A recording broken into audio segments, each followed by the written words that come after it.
All right. Hi, this is Karen with newclevelandradio.net. And before I introduce our show to you today, I want to ask you a question. When I say the word sports, what do you think of? Does lacrosse come to your mind? Lacrosse? What the heck is that? Well, humor me for a moment and say, yes, I know all about lacrosse and I love the sport. Well, if you do, I want you to root for the Panther City lacrosse team from Fort Worth, Texas.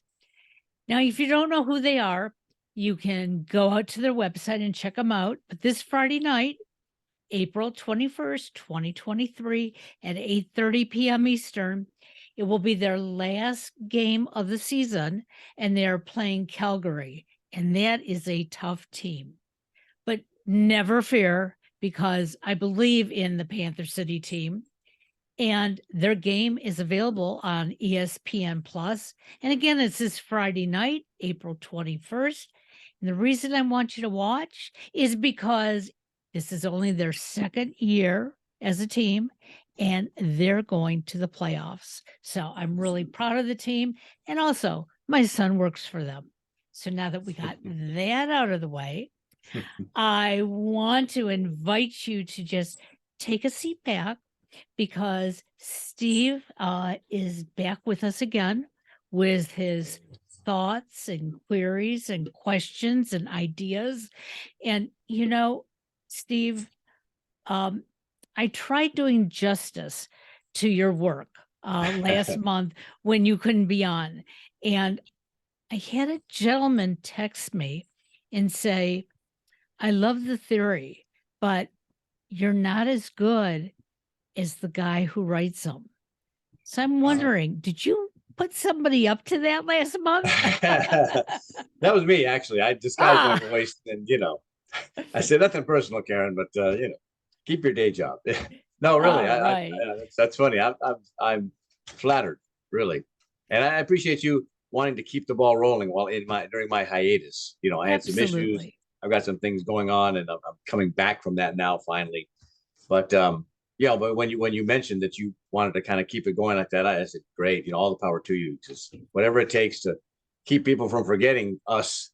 Absolutely. That's Absolutely. definitely worth it. So I appreciate you giving that a shot. But nice to hear. Nice to hear that Absolutely. somebody appreciates not just what I write, but me in general. So That's right. So good. luckily Good. you are back with us, and Yes, I am. looking forward to what you're going to talk about today. So which is the first one?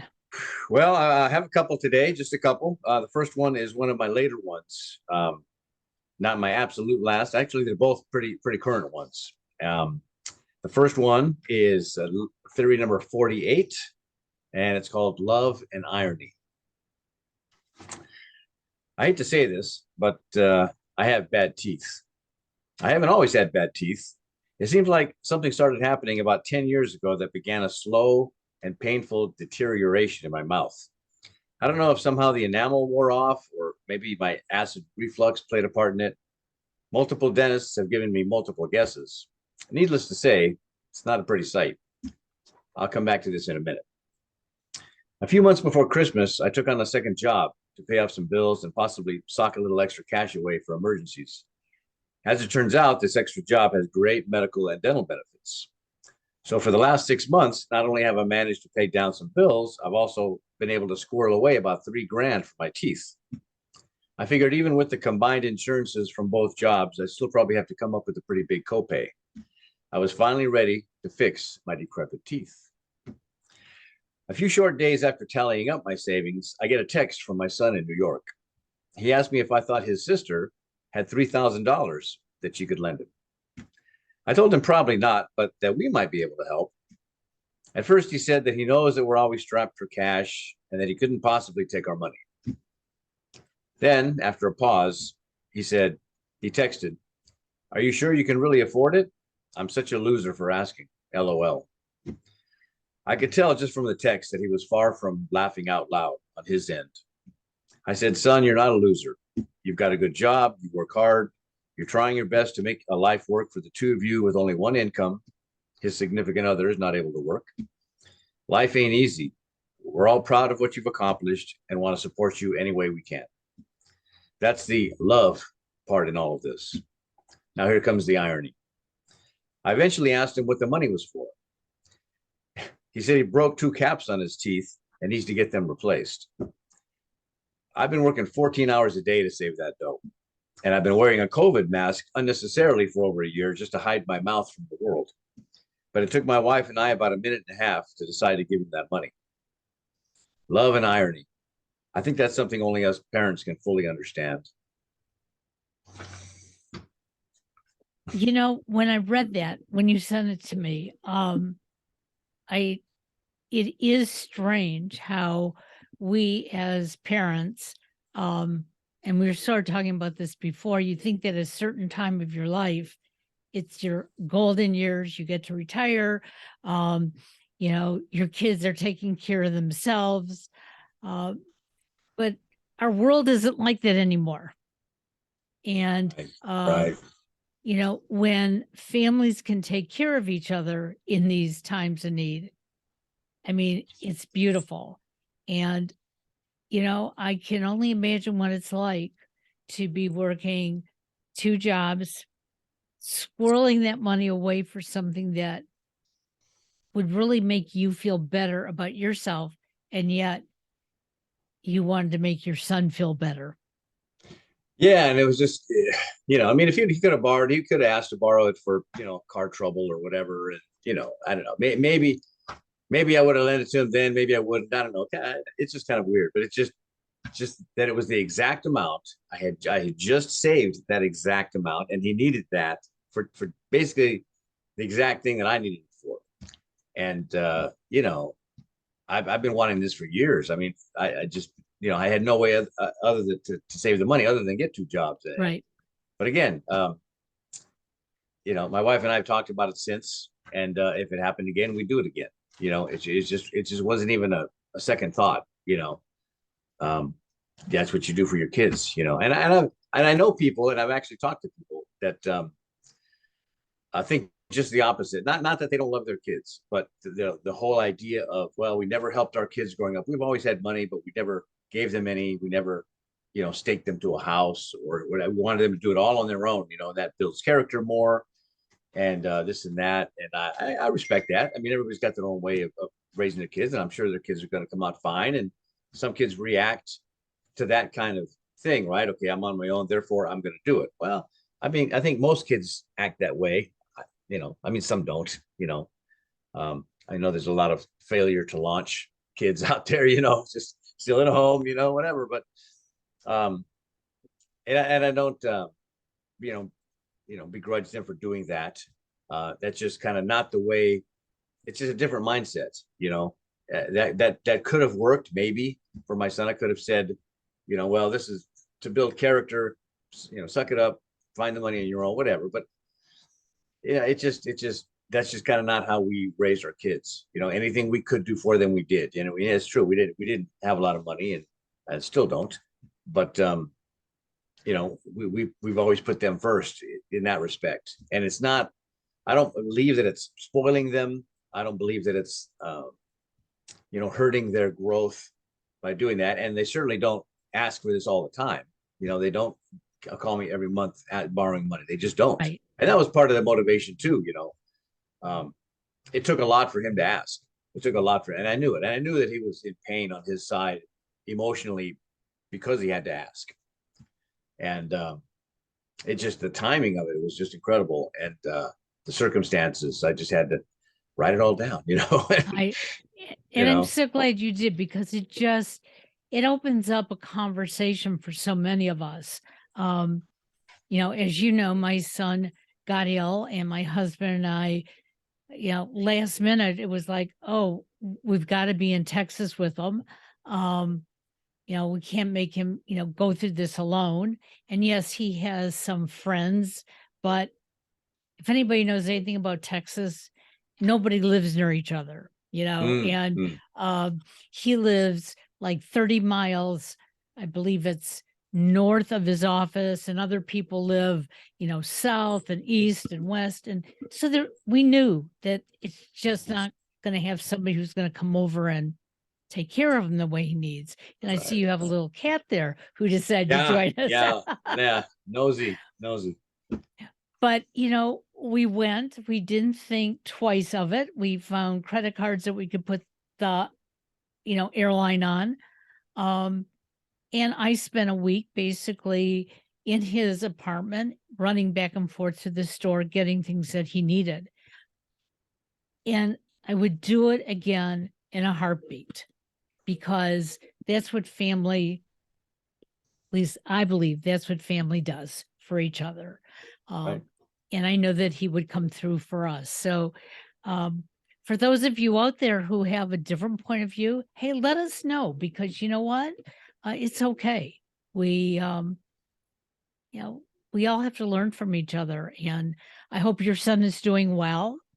And I hope you can save up the money so you can do it for yourself again. working on it, starting from scratch, but going to be at the second job a little longer than I had hoped initially, but yeah, and that's what it's, I hate to be cliche. So, well, it's only money, because it really was more than that. It was, the whole concept as I was saving of, God, I'm finally going to get this done, and I could never do it before. But it's true. It is only money, really. I mean, and I'll do it again, and I'll save it again, and it'll take a while, but I just won't answer the phone, for a few months, and just in case, block my kids out, on the text for a while. But I mean, it'll be fine. It'll be fine. I'll get my stuff worked on, and it'll be fine. My son is early 30s, and has one of those jobs where he's out in front with the public, in the hotel business. Right. And I'm an old guy. I can hide my mouth. I can work things out, and it was just a little tougher for him. I could just picture the whole scenario with him and his teeth. So again, I'd do it again. You do it again. That's just kind of what we do, Absolutely. So that's Love and Irony. And I will put that in the show notes so people know how to get to it on the website. So what are we going to talk about next? The next one I wrote a little earlier, towards the end of last year, right after the Super Bowl. I'm a big sports guy. All sports, all teams. I have my teams. I have teams I like, teams I don't like, but I've always been a sports guy growing up. This is theory number 52. Can't believe I'm saying 52. All these theories. It's pretty incredible. But this one's called My Favorite Team. Football season just came to an end, and once again, my team wasn't in the Super Bowl. Normally, when one of my teams in any sport is mathematically eliminated from the championship game, the season's over for me. I don't really have enough interest in the other teams to want to see who takes it all. This past Super Bowl, however, it was different. My Los Angeles Chargers had been knocked out of the playoffs, but I still wanted to watch the game because the Kansas City Chiefs were playing, and I wanted to see those guys lose badly. I hate those guys. Not personally, but the team in general. I feel the same way about the Dodgers and the Lakers. I love to see those guys lose. I get to watch a lot of sports that way. I root for my favorite teams to win and my least favorite teams to lose. I was thinking about it, and I realized that the teams you like and the teams you hate, you do so for different reasons. If you think back to why your favorite team is your favorite, it's probably a happy thought. Maybe you grew up in that city, or your dad and your uncle really liked that team. Someone you were close to and admired had a direct influence on what team you liked. Conversely, if you look back on why you hate a certain team, it usually comes from the dislike of a person who liked that team. I know for sure that's why I hate the Chiefs. I knew this guy back in the day who loved them, and he was an asshole. So I always root against him. There are some exceptions to this theory. Out in LA, where I live, 90% of the population hates the Houston Astros because they cheated them out of winning the World Series. But I found that for the most part, you like a team because of someone you like, and you hate a team because of someone you hate. And that's just like life itself, Yeah. And that's what I like about your theories, because this one, yes, it's about sports, but it can apply towards so many different things. You know, why do you shop at that grocery store? Well, I shop there because, hey, my mom shopped there. And, Right. she thought that they had good prices. And even though this may be 40 years later, okay, Right. it's ingrained in me that this is what I'm going to do. Um, but I loved it when you were talking about your sports teams specifically. Love the comment about the Houston Astros. Um, anybody who knows anything about baseball knows about uh, the cheating that actually was seen on TV and yet Right. Right. no punishment. Uh, Right. but when you come up with these, um, and let's talk about why um, you like a certain team. So your favorite baseball team is which one again? San Diego Padres. Okay, so the Padres. So you're from Southern California, so there probably was an influence there. Any other special connection to them? Well, my parents, I mean, like uh, my dad grew up in LA for most of his life, and he was very specific. LA's got so many sports teams, but he was very specific always about his sports teams. He liked USC. He didn't like UCLA. You know, he liked back then the Angels were still the Los Angeles Angels way back Right. then, but so he liked the Dodgers, didn't like the Angels. So it was like back and forth. You like one, you don't like the other. It's very specific, and you don't like them both. You can't root for both teams. But yeah, my dad, my family were always big baseball fans, and that was the local team. But I mean, he could have grew up a Dodger fan, growing up in L.A. And I swear, even though everybody in the city of San Diego hates the Dodgers, just in general, just because they're Right. the big brothers from up north, I would have been a Dodger fan because he was. That just would have happened. It's hard for me to even fathom that now, but that it's true. It would have happened. So yeah, part of it was growing up there and everybody around were fans, but really it was him. I mean, he was the one who got me into baseball. My brothers all the same way. We're all into baseball, all sports, but mostly baseball. But yeah, once then you start disliking the teams that beat you all the time, right? Okay, okay, Right. I get that. But as I got older, I found myself. I mean, like you dislike a team because they beat your team, but I mean, you really hate and you like really dislike certain teams. And every time I think of the Kansas City Chiefs, unfortunately, I think of this guy. You know, I think God, I'm glad. When they win, I'm like, damn, he's laughing, he's smiling, he's drinking. He's having a good time. When they lose, I'm like, God, I hope he's miserable. You know, it's just it's just funny that way. It's just funny that way that it's based a lot, almost more so on people than the actual team. You know. And these are basic human emotions, okay? And that's what I hope our listeners are getting, when Steve says, he hates that guy, okay, he hates him for what he's doing with the team. He's not going to go sit on his doorstep or do anything, crazy. It's, hey, I just don't like the what you're doing. And you know, we've gotten to a point, Steve. I don't know if you realize this, but we're so afraid to tell people what we really like and what we don't like because if something happens to that group and we've made the mention, I don't like it, you know, all of a sudden people are looking at you. Well, how are you involved in that? And it's like, seriously? So we have to be afraid of our feelings. And, I'd like to get back to that time when it was okay to talk more. I mean, we do this in podcasting. When people get together, they don't share their real feelings anymore. Well, And you're afraid to offend somebody. I mean, now offending somebody means something a lot different than before. And before people could shake it off a little bit more.